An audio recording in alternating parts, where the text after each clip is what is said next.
Welcome back to Inside Sources.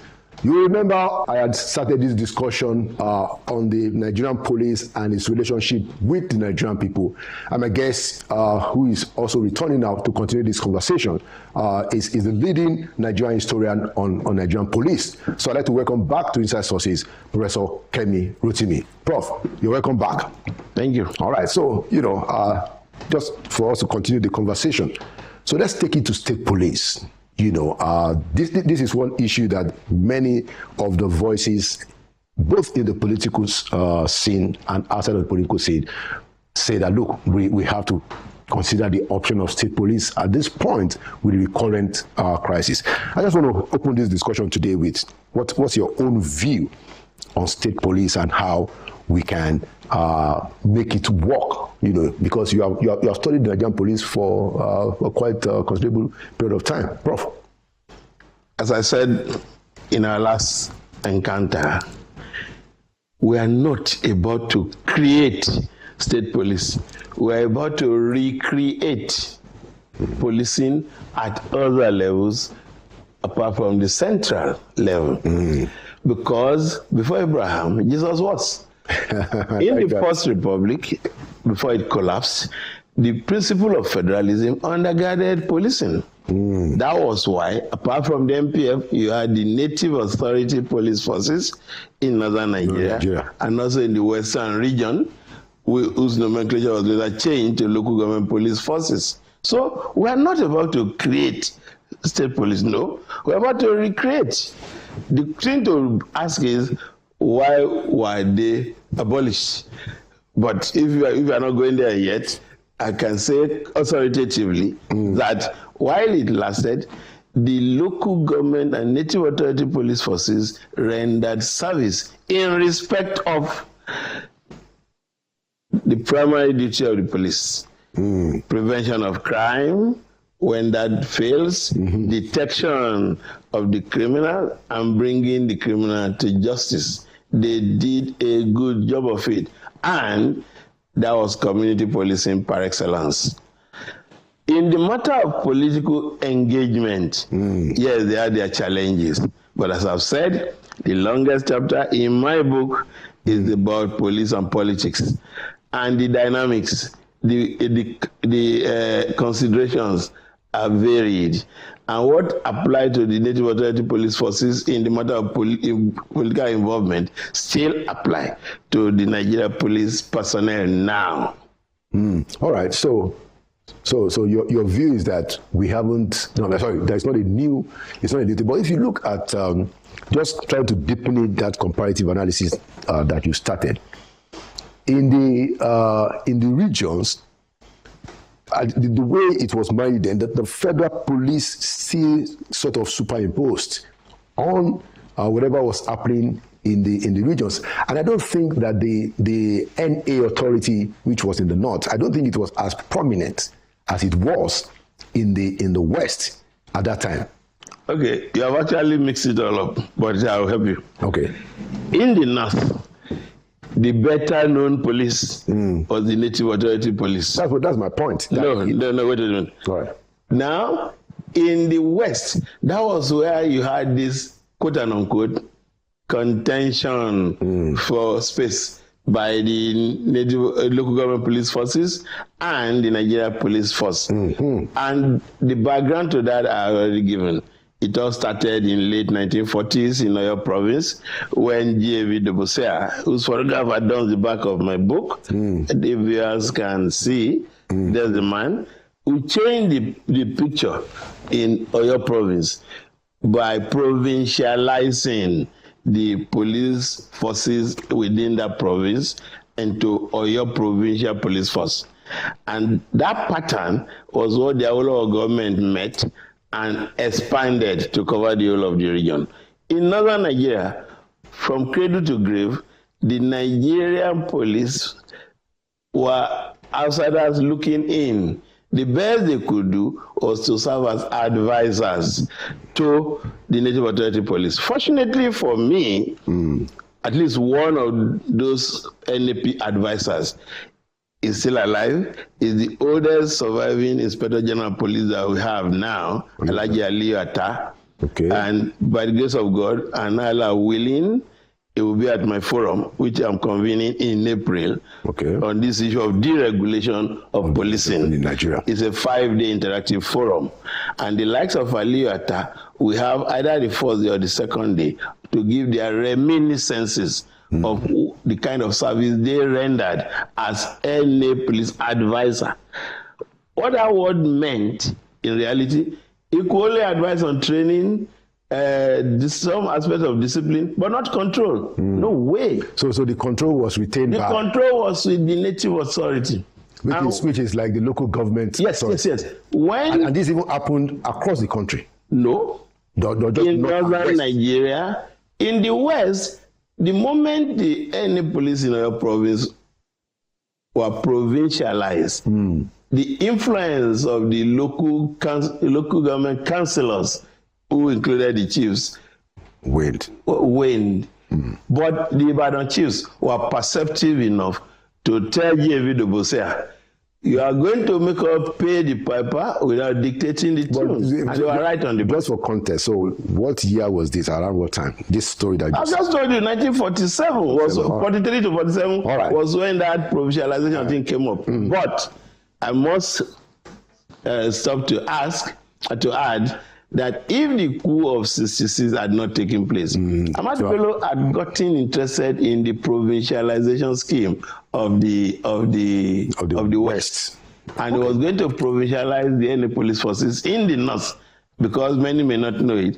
Ahmad Bello was beginning to deal with the emirs in northern Nigeria and assuming more power than they could give him, but the testing ground was in Kano. But we're not going there yet. And just to wrap up that part, it's also known that the Eastern region was also about to try. Can you talk a little about that? The Eastern region, get into it. The Eastern region, for all of the colonial period, did not have native authority police because of the difficulty that the invading colonialists had in identifying authority structure. But jump to the First Republic. At what point were the Eastern region getting interested in it? They got interested in it after the 1965 crisis in Western region. And Okpara couldn't campaign in part of the West, including that wonderful woman, the wife, who was a fantastic campaigner.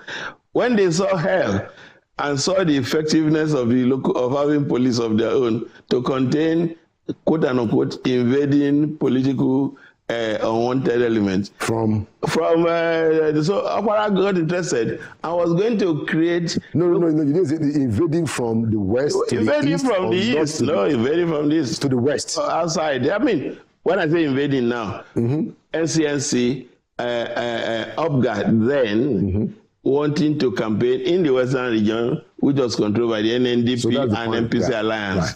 Okpara was going to create local government police forces for the Eastern region. The bill had been discussed. If the coup had not taken place from January 66, the Eastern region would have had local government. That was actually what I wanted to confirm. All right, so let's now look at how it is, because I'm sure you will agree that I think we are very close to getting some kind of state police now.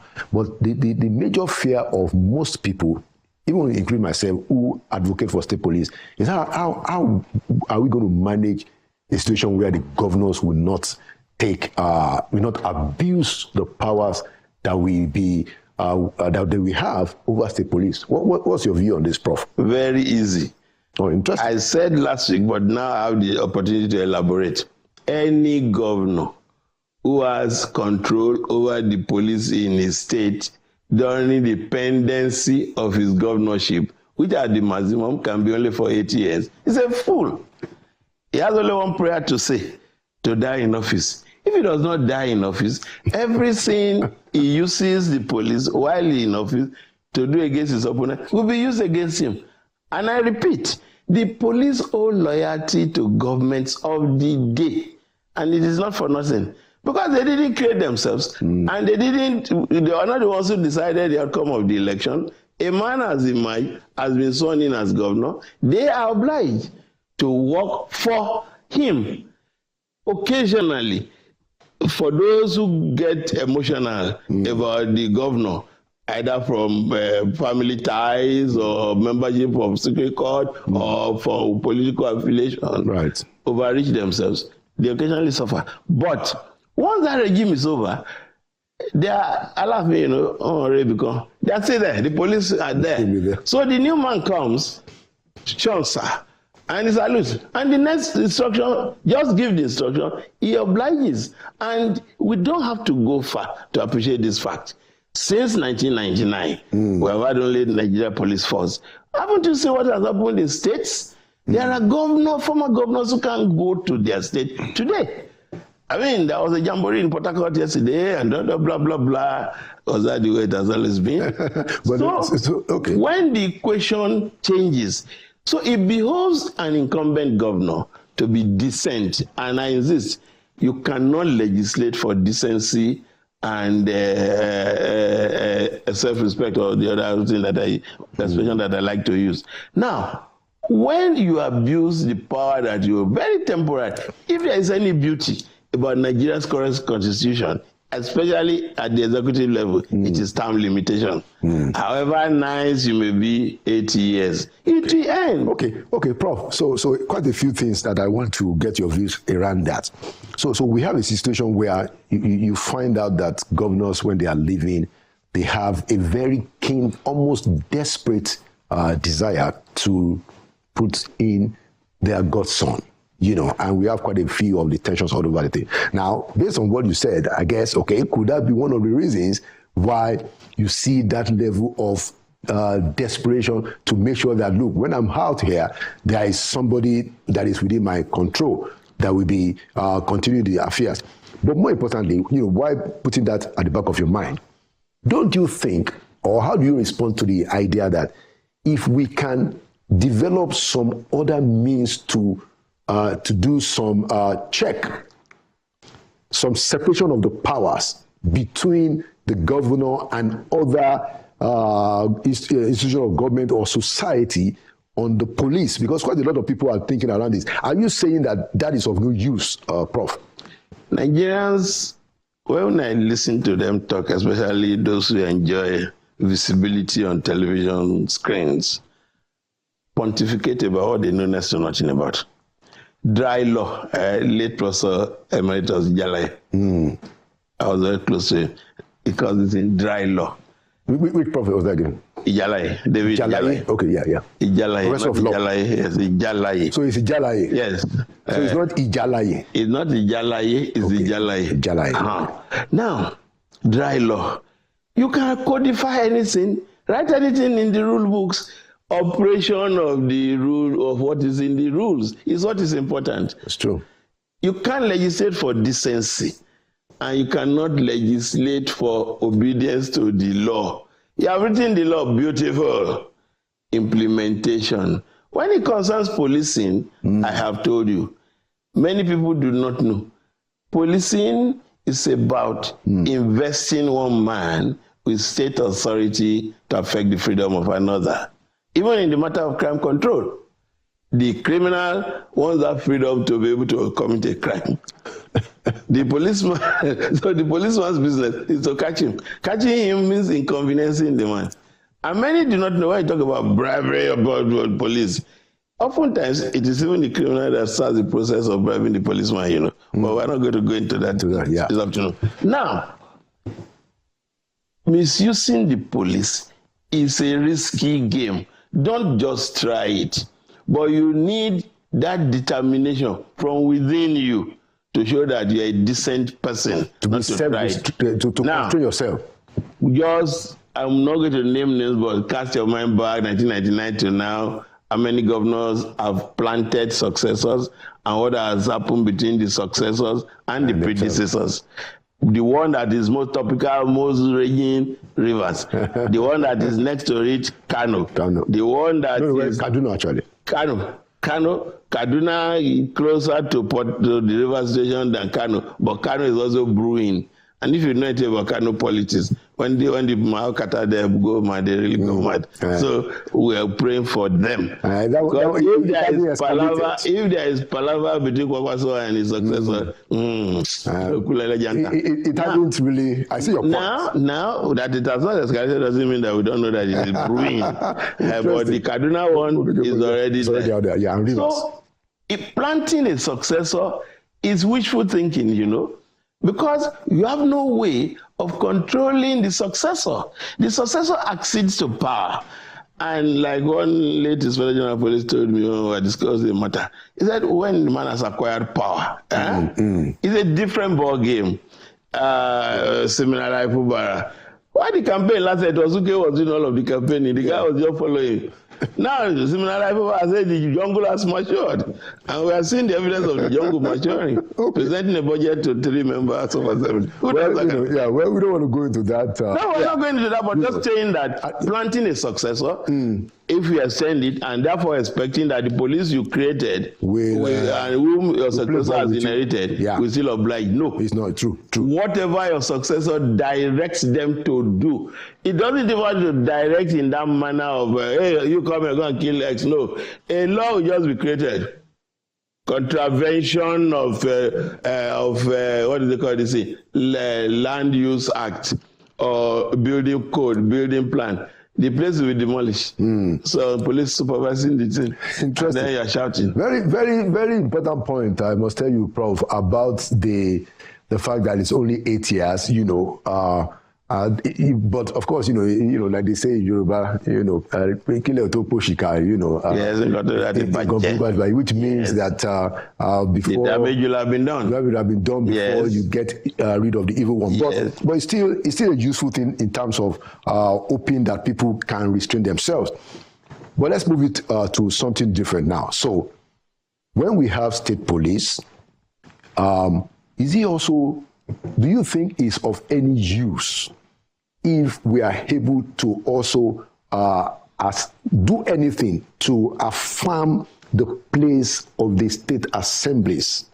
As it is now, most of those state assemblies, they're just in the pocket of the governors. You know, do you think that might be helpful in any way to try to see how can we strengthen the supposed implied independence of the state assemblies? Look, Bola Ahmed Tinubu, President, I remember one of his favorite quotes. Those days as governor, power is not served a la carte. You have to struggle for it. The independence of the legislature must be struggled for. And to be fair, many may not fancy Saraki as president of the Senate of the Federal Republic while it lasted, 2015 to 2019. But the Buhari executive can tell what they saw in the hands of the legislature, the National Assembly. Now, I am not saying, this is not to say that what Saraki did was quote unquote, of course. But as a lover of biographies and American politicians, whoever who wants a copy, I can loan mine, but you pay. The biography of Tip O'Neill. Tip O'Neill is arguably one of the most famous speakers of the American Congress. He lasted as a legislator for 50 years, from Massachusetts through to the center. What happened between Saraki and Buhari was what happened between Tip O'Neill and Carter, who died a few days back. And the guy put it, if you like laughing. The man came from Plains, Georgia, where he was growing groundnuts with some characters. And they got to Washington, and they were behaving as if they didn't know we had been here. we dealt with them. I mean, that portion of the book excites me, interests me because of the Saraki Buhari thing. Now, so back to the assembly, local assembly. President Bola Tinubu is bringing a revolution. Many people are still not recognizing it, you know. This autonomy for local government. If it had been in place the other day, that guy in Ogun, that journalist who was chairman of a local government, Wale Adeoye, would not have been removed as easily as Governor Abiodun Dido. No, because the things that the president is putting in place now make such moves very difficult. Yes, the governor can still induce members of the legislature at the local government level to start the process. I don't want the chairman anymore. It could happen also at the the House of Assembly level. But a dedicated speaker leading the House of Assembly who knows his onions can look the governor in the eye straight. Sir, this is not on. Did you see what happened to Saraki? Court every day, corruption case. And the National Assembly guys did very well. Any day was going to court, no sitting. They would just hire bosses and go to one month. Well, you know, I mean, so it's about struggling for power and showing that this is not a unitary compartment government arrangement. Yeah. You have the executive, you have the legislature, you have the judiciary. Okay, so your point is that, and I agree with it, but just to put it in proper perspective, is that we have to get to a point where the members of the assembly, they have to be the ones themselves to assert, you know, their control. But it's difficult when you have a situation where, for instance, in Rivers State, you know, former governor said that I bought the forms for all of them, you know, even the governor. When he bought the forms for all of them, was this his money? These people govern us and they make it look like they're doing us a favor. That's why man rehabilitates a school and puts his name. In the name of his father or his nonsense. Anyway, let's move along, because I still want us to touch at least two more issues around the issue of state police. So, in your own view, what would be the relationship, or what ought to be a relationship between the federal police and the state police when we do have it in such a way that we get the proper dividends? How do you foresee that? What would be your recommendation? It is not unprecedented, so I'm not making any recommendation. All it requires is a tweaking of aspects of the chapters of my book. And if this is self-promotion, why not? My bragging rights. Now, Prof, why the First Republic lasted, the MPF related with the NA police. I've told you in one significant regard, provision of training. When NA police began to attend training schools, they started in Enugu, the first training school that we had in Nigeria for the police. Yeah. They were sending posse of their contingents of the NA police from the west there. In Kaduna, they were also sending contingents there. Later, to show you how committed the Northern Regional Government was to the NA police scene, they built a Nigeria NA police training school, but within the premises of the Nigeria Police Training School. And it became the savior when the fortunes of the MPF were declining. You know, if there is commitment, dedication, the relationship does not have to be conflictual. Right now, because the state police scene is looking newish and the MPF is already on ground, yes, they can help with brushing up the first set of recruits before the states think of how to go about the issue of training schools. And I said last week that in the immediate, this is geopolitical arrangement, they could come together on that basis and start a single training school. That is one for Southwest, one for Southeast, and the various places. Okay. With time, states that are buoyant enough, my suspicion is that Lagos may opt to have its own alone. Yeah. So, and if that is the case, it does not mean that Lagos is not interested. It's saying that we can go on by ourselves. If the other Southwest governors want to piggyback, by all means. But it will be in their best interest to have a training school in geopolitical zone. They can take off on that note. And you have this retired personnel of the MPF who will be very glad from sheer regional patriotism or statism to chip in their bit. And some of us have the material that we can give them to rework the syllabuses, both for the new state police and even the existing MPF. They have materials. Okay, last question is a question of funding. You know, so some of the people who at the federal level had opposed the idea of state police. As you know, APC had actually campaigned on state police, but, you know, it couldn't be done in the first 8 years of APC. And one of the issues was around funding, that first of all, the states may not be able to fund it. And then secondly, the states responded, look, if we are taking on policing responsibility. That means revenue allocation should change. We should get more resources to do that.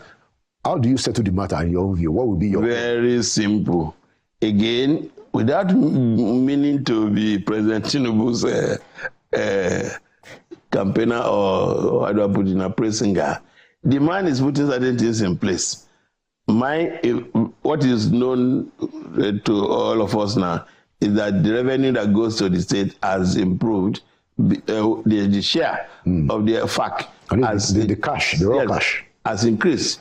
So funding cannot be an issue. As I said last week, we have 2 governors now docked for finagling with the state finances. Taraba, who didn't contest his matter, and then the Kogi guy, who was the hide and seek eventually ended up in the support of the FCC. They're also investigating Okowa now. I know. They are investigating so very many of them. It is the ones whose matters are mature or ripe that they tell us. Okay.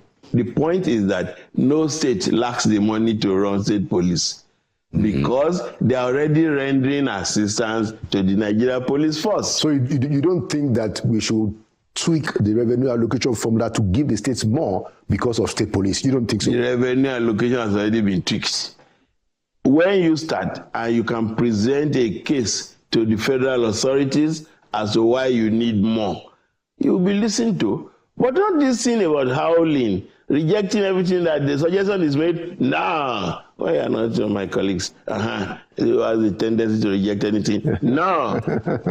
Intellectuals, sit down, look at the thing first, and let us look at where are the problematic areas.